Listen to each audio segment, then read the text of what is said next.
That must be one of the missing altered items.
Altered item to worry about.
August 4th, 1964.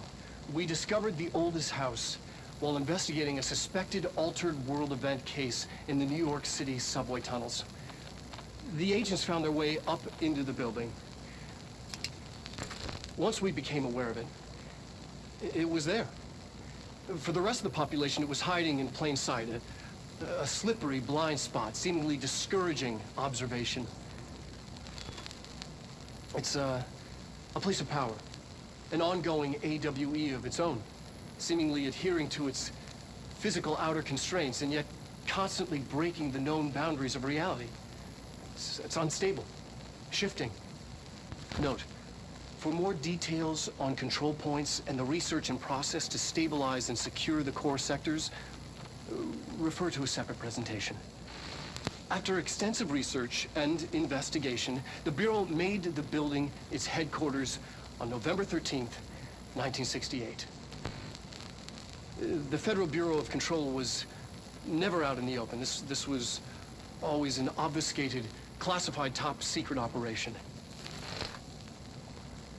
So imagine our surprise when the building's observation-resistant aspects began in some unquantifiable way to affect the Bureau as a whole.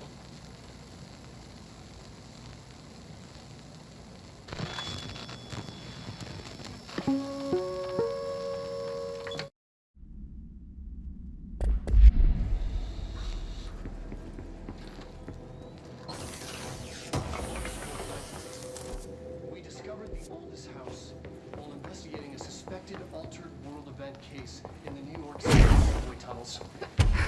The agents found their way up into the building.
Find new prime candidates. The Bureau needs a director. Our future. B6 and B7.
I can see you're upset, Meg.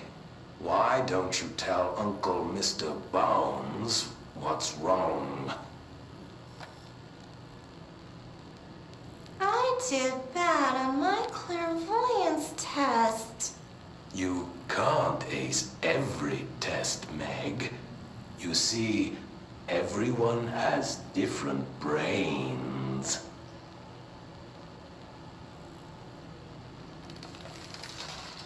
Some brains can talk to each other. We call this ESP. ESP? Some brains can lift objects, like a baseball. Talk about a fly ball, eh, Meg? No interruptions! So who cares if you fail your clairvoyance test? Maybe your brain can throw baseballs, or talk to dead people, or make friends blind. Once we know what your brains can do, we'll know what job to give you. And if your brains are just right, you'll get to sit in the big chair.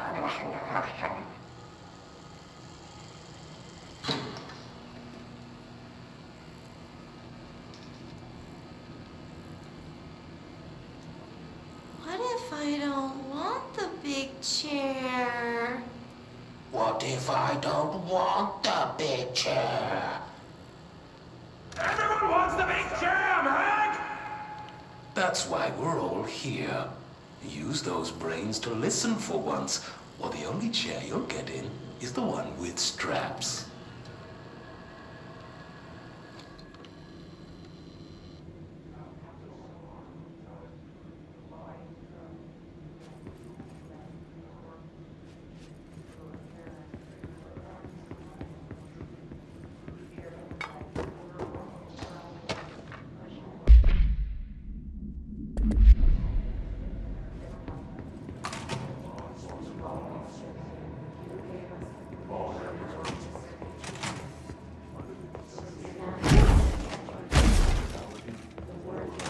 I wish things had gone differently in Ordinary for us.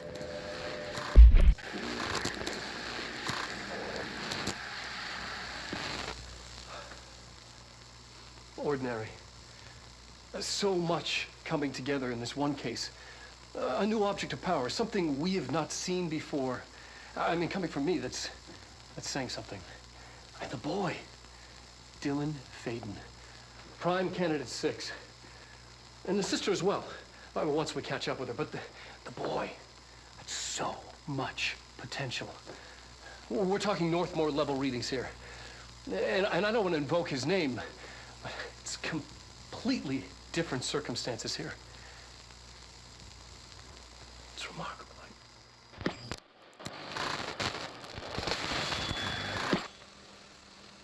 There was an incident. Yes.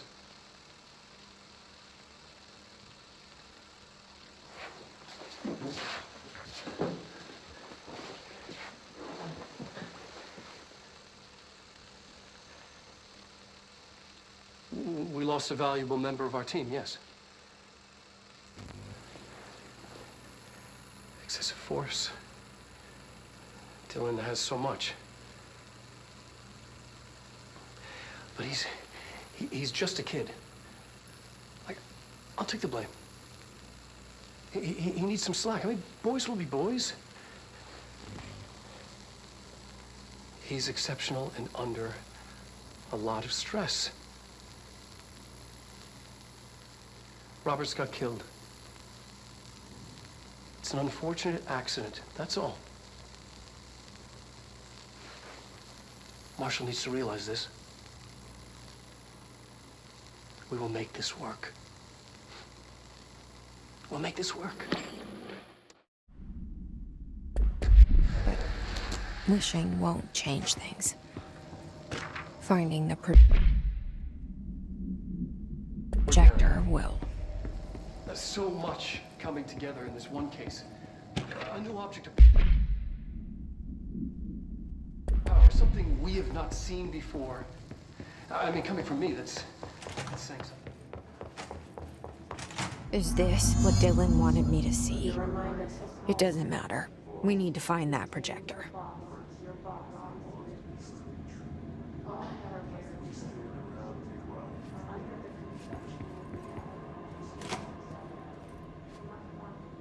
All the times I felt paranoid, I was right. The Bureau could have given me the answers, but they just stood by and watched me.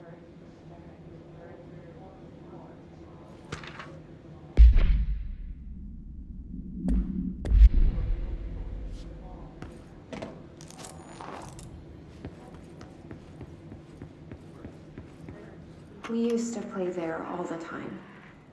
Me and Dylan, and other kids as well. We loved it. This time, I remember, was different. We found a way in, deeper into it, like it had shifted. We went inside, and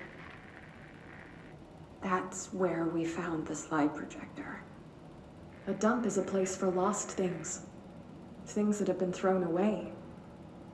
Did you ever feel that way when you were growing up, Jesse? What? No. Yes, but that has nothing to do with... Was there a slide projector at your home when you were small? No. Those were before your time, I suppose. But your family did look at photos together, maybe. In one form or the other? Maybe. When was this? Can you remember? At parties? Barbecues? How did it make you feel? Did your parents ever show pictures that embarrassed you? Was alcohol ever involved at these parties? Did your parents drink?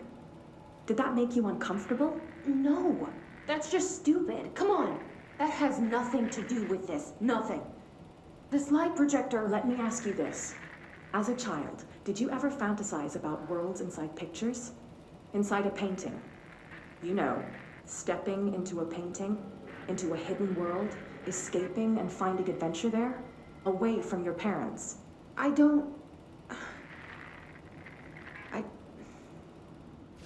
think so. I don't remember. Maybe.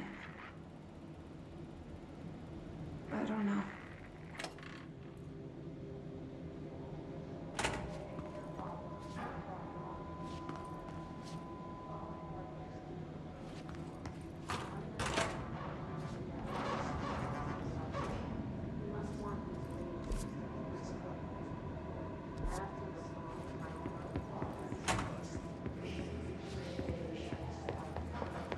They studied what happened in Ordinary here.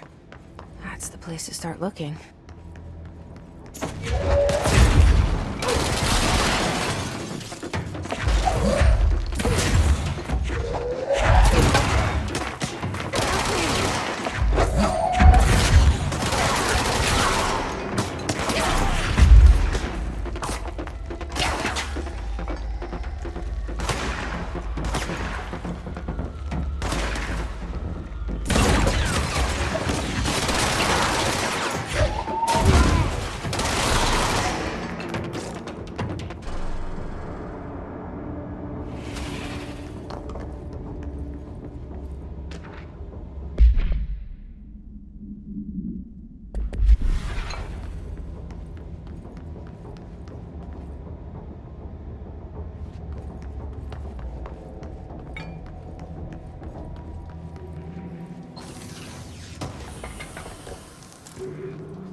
I were both prime candidates. Experiments. Very different ones, sure, but both in a cell of some sort. Am I out of the cell now, or is all this the house and being director just another cell?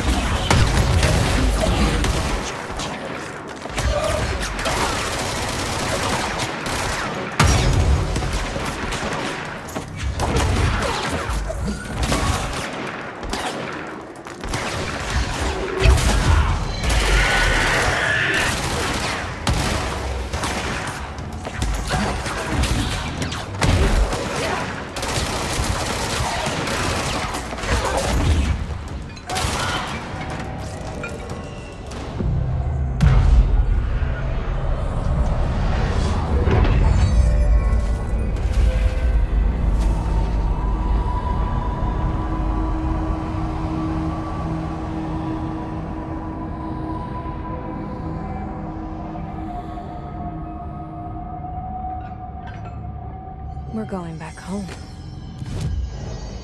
Of course we are.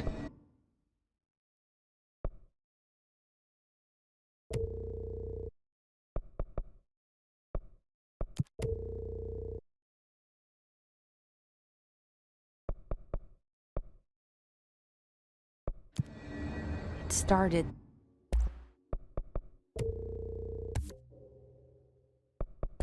there, and it's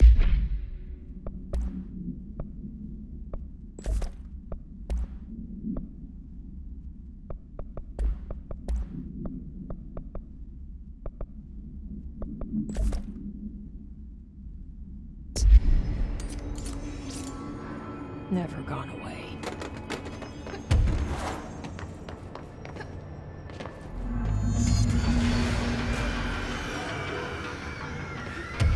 There's gotta be a way to rotate these tracks.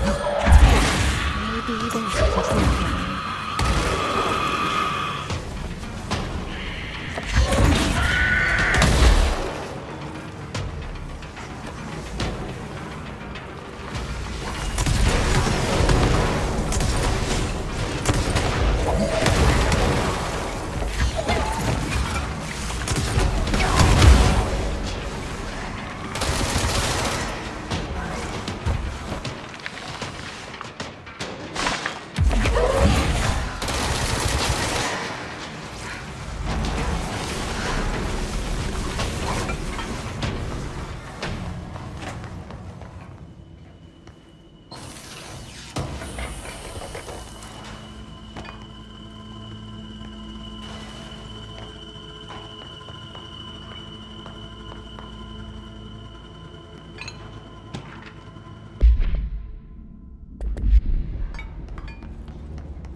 Won't rotate.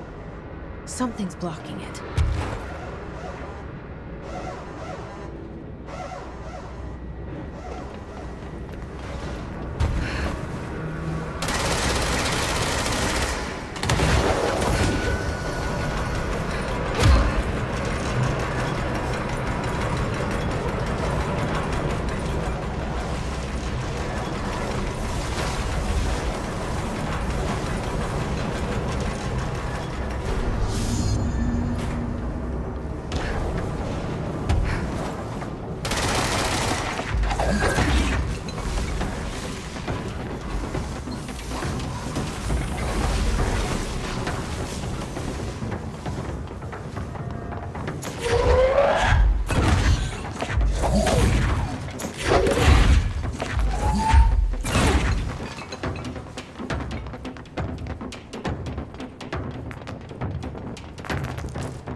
listening to America Overnight, celebrating 29 years shining a light in the shadows.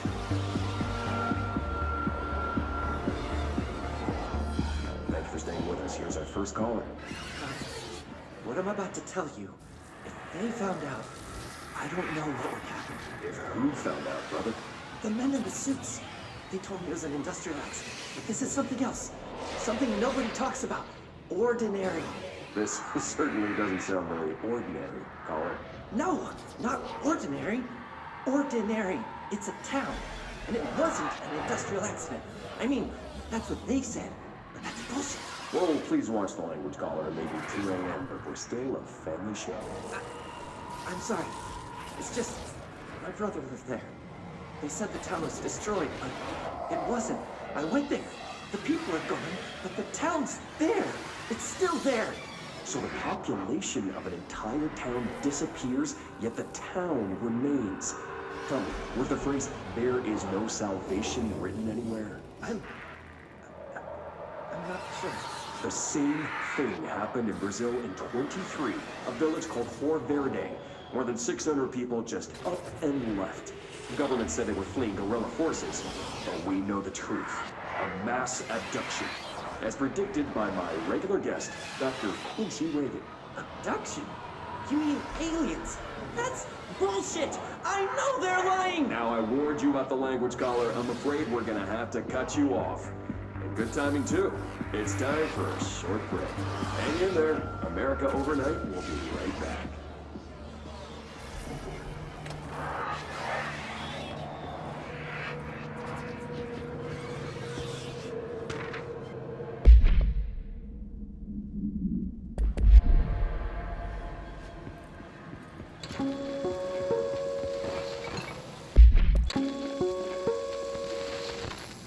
There is a curious correlation with the yet unknowable forces intruding upon our world, in the form of altered world events.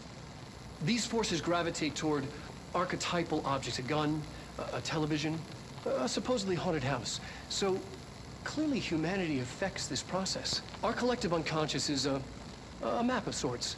We hold the key, but we don't know how to use it. We create these archetypes through everyday life, popular culture, urban legends, but we are observing and influencing a complicated system in action. We can change the likelihood of something being a receptacle for these forces just by thinking about it. But we haven't found a method to control the outcome. And yet, there's something unique in us, in our dreams, in the conceptual reality with power, with our minds. What's the cause and what's the effect? Are we the starting point or just a necessary evil in this? A byproduct, a reflection, a projection? We'll struggle to find the answers to these hard questions, or die trying.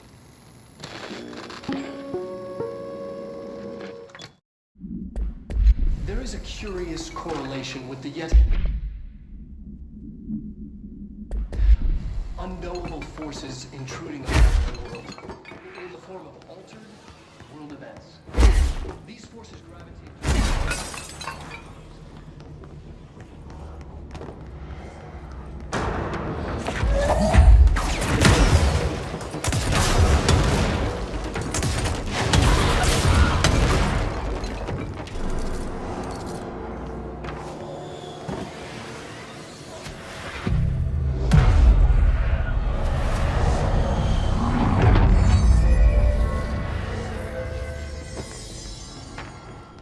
Annual evaluation of Dylan Faden, formerly P6, performed by Dr. Carla Vaughn. The questions asked here correspond to the 5th iteration of the Gunner's psychological assessment. Are you ready, Dylan? Let's begin then. In a single word, describe the world around you. Where's Casper? Dr. Darling is out of the building today. He's never out. He didn't want to come, did he? He never visits, not since Roberts. Tell Darling it wasn't my fault. I couldn't control it yet, but I can now. I learned. Will you tell him? In a single word, Describe the world around you. A prison. A cold, empty prison. Not even a poster on the wall. What is the next number in the sequence 3, 6, 9, 12, 15? 18. What day is it today? How the hell would I know? It's not like you give me a calendar. You find a rabbit in the woods. It is breathing, but not moving. You cannot see any blood. What do you do? Leave it. Expand on that. It doesn't matter. The rabbit's not real. None of it's real. What day is it today? Do you enjoy asking people questions that can't be answered? Is this what gets you up in the morning? What you dreamed of doing as a scared, stupid little girl? Can you describe a dog to me? In Ordinary, we had a friend. Nosebleed Neil. And when it all went crazy, you know what I mean. Nosebleed Neil turned into a dog. Or something like a dog. What day is it tomorrow? Fuck off! I don't know! There is no calendar! How can I fucking know? Dylan, calm down. Fuck you! Fuck you and fuck Casper! Hey! Are you watching this, you old fuck? Did you send your bitch because you're too scared of me? Where is Casper? Security, get a team in here. I need...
See what they have on Ordinary.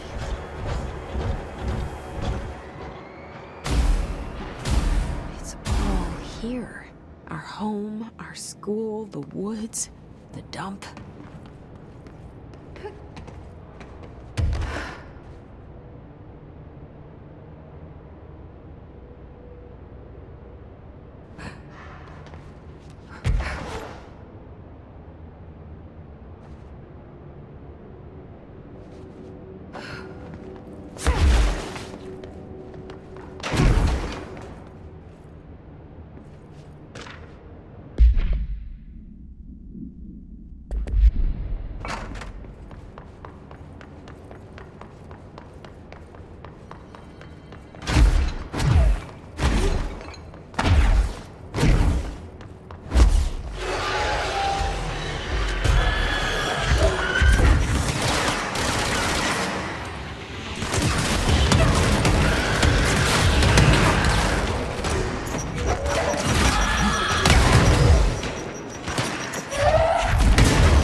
Slide projector in the dump outside town. Did they recreate that too? Is that where they keep it?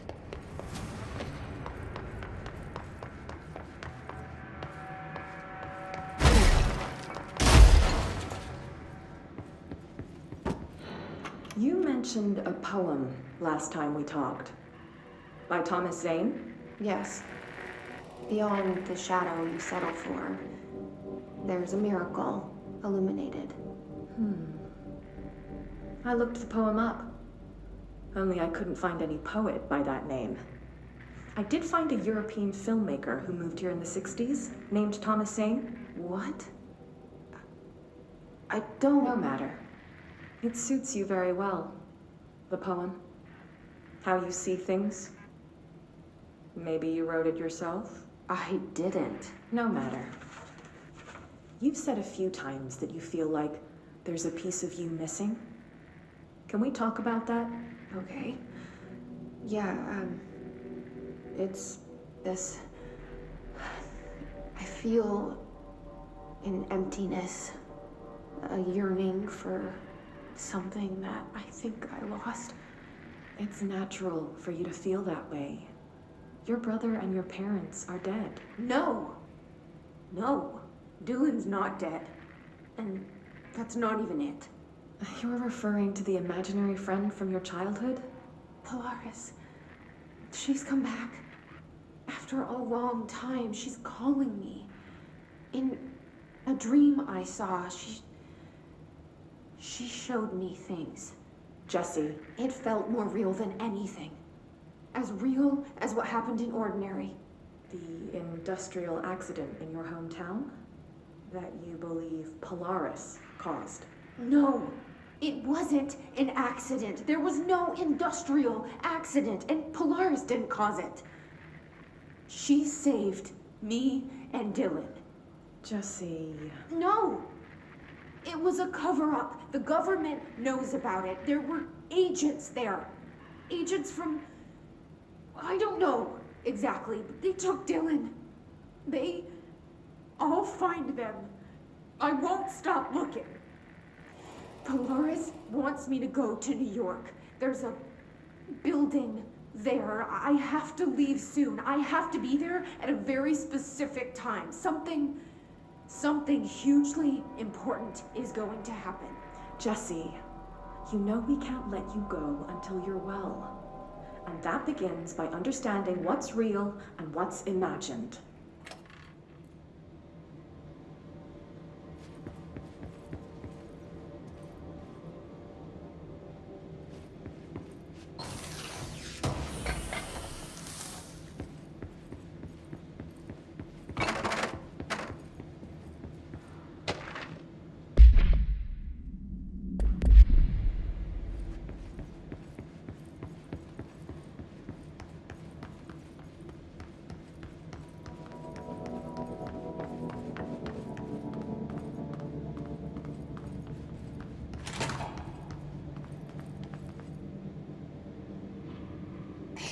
Moved the whole landfill here in the middle of New York, and nobody saw a thing. Pretty unbelievable.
We should check that lab.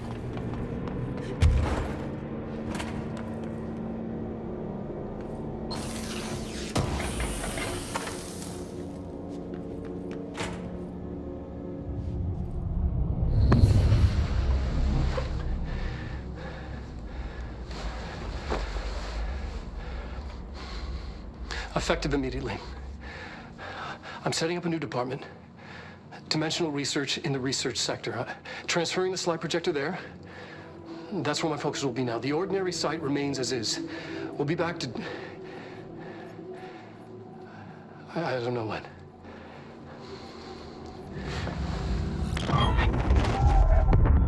Darling took the projector to the research sector. He dedicated a whole area to it, so he knew it was important. Dimensional research.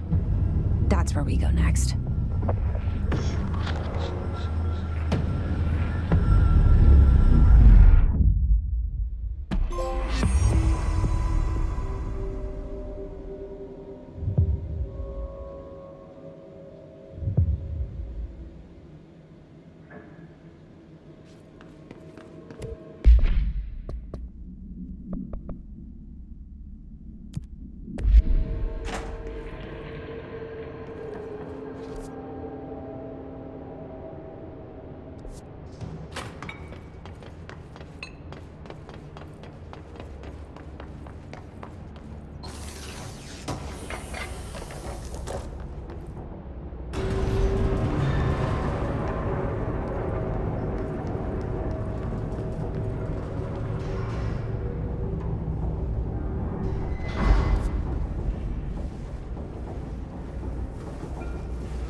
Do you remember Mr. Tomasi, the head of communications?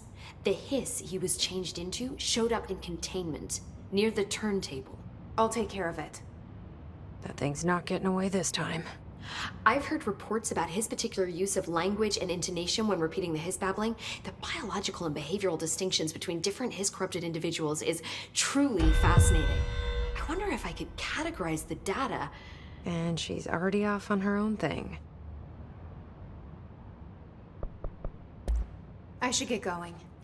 Don't let me hold you up.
The Bureau should start looking for any identifications.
You're listening to America Overnight, now in our 29th year, lifting the veil between fiction.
Something?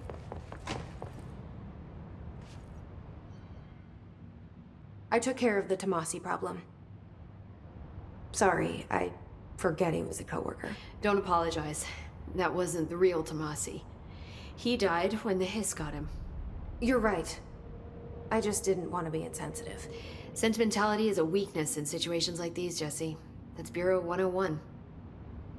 I don't think Emily's in danger of being called sentimental.